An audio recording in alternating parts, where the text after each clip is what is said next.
Hello everyone. आज हम लोग बीएससी थर्ड सेमेस्टर केमिस्ट्री के अंदर carboxylic acid and it's derivative की जो यूनिट डिस्कस कर रहे हैं उसमें हम लोग डिस्कस करेंगे अनसैचुरेटेड मोनोकार्बोक्सिलिक एसिड। ठीक है।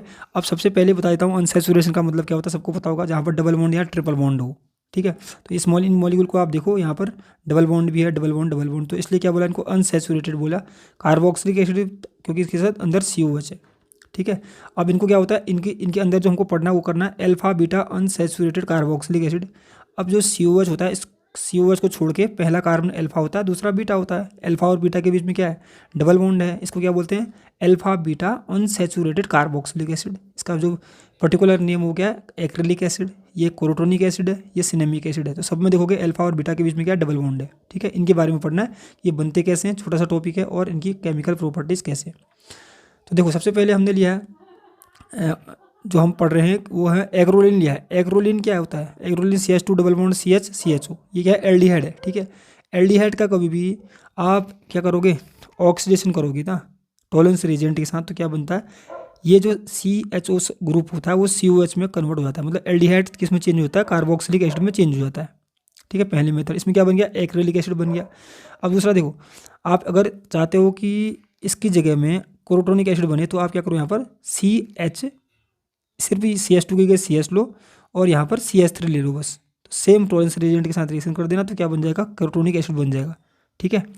और दूसरा मेथड है by dehydrogenation of beta hydroxy acid. इसके रिस्पेक्ट में ये अल्फा, ये बीटा, बीटा से क्या है OH निकालो, अल्फा से S निकालो, तो H और OH निकल जाएगा, तो अल्फा बीटा के बीच में डबल बॉन्ड बन जाएगा।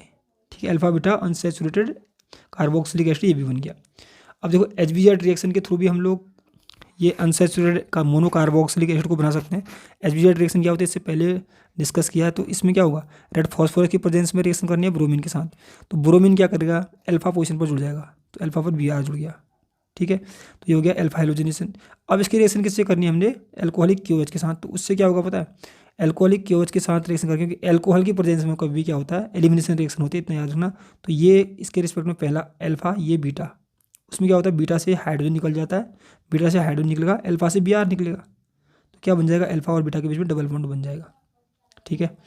ऐसे थर्ड मेथड भी, फोर्थ मेथड भी डिस्कस कर सकते हैं बाय पर्किन रिएक्शन। ये पर्किन रिएक्शन से कैसे बन जाता है, इसमें अगर आप पर्किन रिएक्शन आपको देखना है कि पर्किन रिएक्शन क्या होती है, इसकी मैकेनिज्म क्या होती है, तो आप लोग प्लेलिस्ट में जाके नेम रिएक्शन की यूनिट देखना, तो उसमें क्या बन जाता है, सिनेमिक एसिड बन जाता है। तो ये होगी मेथड ऑफ प्रिपरेशन, और हमको डिस्कस करना है इसकी जो केमिकल प्रॉपर्टीज़ हैं उनको।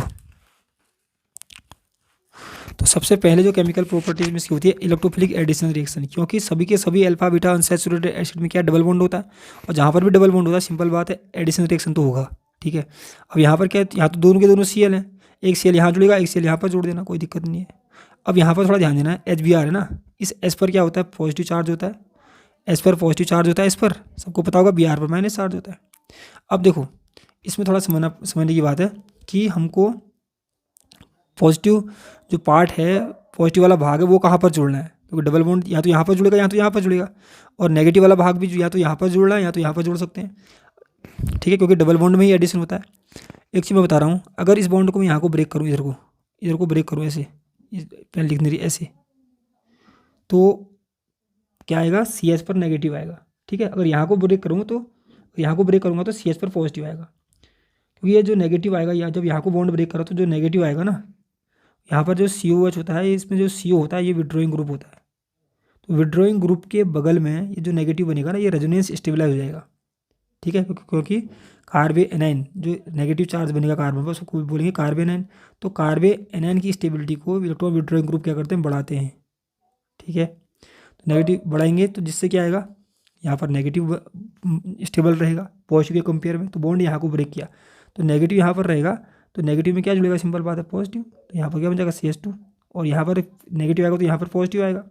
ठीक है। स्टेबल वाला पॉजिटिव यहाँ पर बनेगा, तो यहाँ पर नेगेटिव यहाँ जुड़ जाएगा, तो ऐसे बन जाएगा। सेम यहाँ पर भी है, H2 के अंदर क्या होगा, एक H+ होगा ऐसे।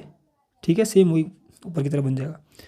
नंबर 2 है रिएक्शन ऑफ COH ग्रुप। जो इसमें COH ग्रुप होता है उसकी कौन सी रिएक्शन होती है, सिंपल बात है भाई, कार्बोक्सिल क्या होता है, एसिड होता है, तो ये बेस होता है, सोडियम हाइड्रोक्साइड क्या होता है, बेस। एसिड की बेस के साथ रिएक्शन कराओगे तो क्या बन जाए, सोडियम सॉल्ट बन जाता है। ठीक है। सेम यहाँ पर ये कार्बोक्सिलिक एसिड है, इसकी रिएक्शन किससे कराई हमने, एल्कोहल के साथ, तो क्या बन जाएगा, एस्टर बन जाएगा। अभी हमने इससे पहले एस्टर फिजन किया, यहाँ से एस निकलेगा, यहाँ से ओ एच बाहर निकल जाएगा, फिर क्या बनेगा, CH2 double bond CH, single bond C double bond O C2H5, तो एस्टर बन गया। ठीक है, और लास्ट जो है वो है रिडक्शन। रिडक्शन में हमने सोडियम के साथ रिडक्शन कराया इसका, तो क्या होगा, एक H यहाँ पर जुड़ जाएगा CH3, एक H यहाँ पर जुड़ जाएगा, तो यह है अल्फा बीटा मोनोकार्बोक्सिलिक एसिड।